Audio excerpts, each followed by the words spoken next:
Employer theft of employee wages is nothing new, particularly with regards to Amazon. You would think that the capitalist has got enough of the workers' blood out of the actual exploitation itself, but it's not enough. Apparently you have to steal its wages. Well, now there is an internal investigation inside of Amazon that shows that for the last year and a half, that practice has been continuing. In a story by the New York Times, Tara Jones, an Oklahoma Amazon warehouse worker, was shortchanged about $90 of her paycheck. To make matters worse, Jones was a mother of a newborn baby. What she proceeded to do was email Jeff Bezos himself about the issue.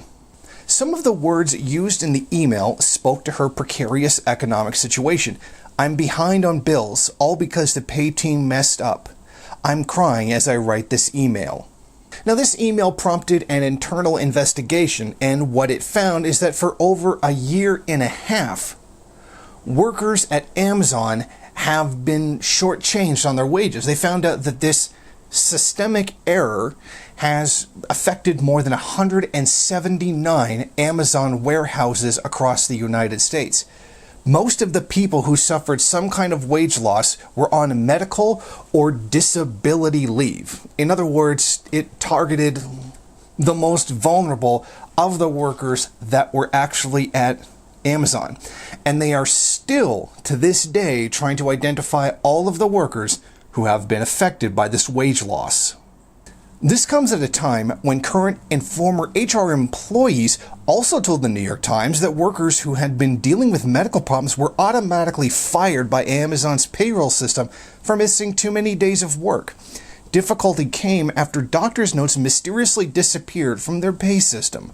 Workers were unable to contact their case managers who worked in Costa Rica, India, and Las Vegas. According to the New York Times, the company's treatment of its huge workforce, now more than 1.3 million people and expanding rapidly, faces mounting scrutiny. Labor activists and some lawmakers stated the company does not adequately protect the safety of warehouse employees and that it unfairly punishes internal critics. This year, workers in Alabama, upset about the company's minute-by-minute monitoring of their productivity, organized a serious, though ultimately failed, unionization threat against the company. Now, aside from Amazon's unethical actions, employer theft is actually a major problem in the United States.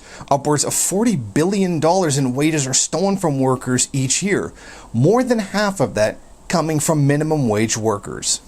Now, you would think that the super profits that a lot of the very large companies in the United States take would be enough, particularly when we look at this in the context of people who don't pay their taxes to begin with.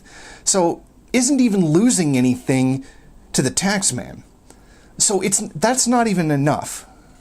You still have to steal from your employees. I mean, you already pay them a pittance. Most of them are, more than half of that theft is from people who are on minimum wage, people who are below a livable wage to begin with. I mean, this is like a reverse Robin Hood. This is stealing from the poor to give to the rich because the rich don't have enough.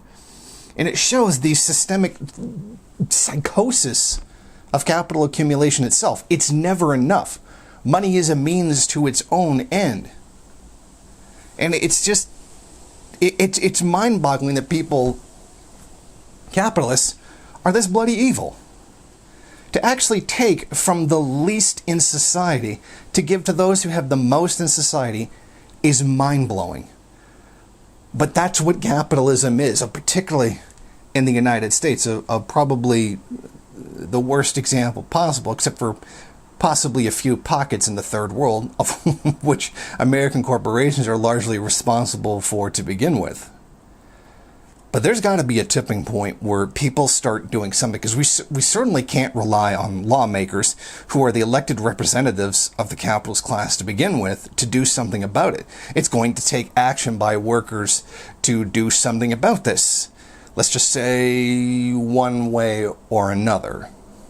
That's up for you to decide how it is that you want to tackle this problem, because it is certainly one that needs to be tackled, and tackled soon.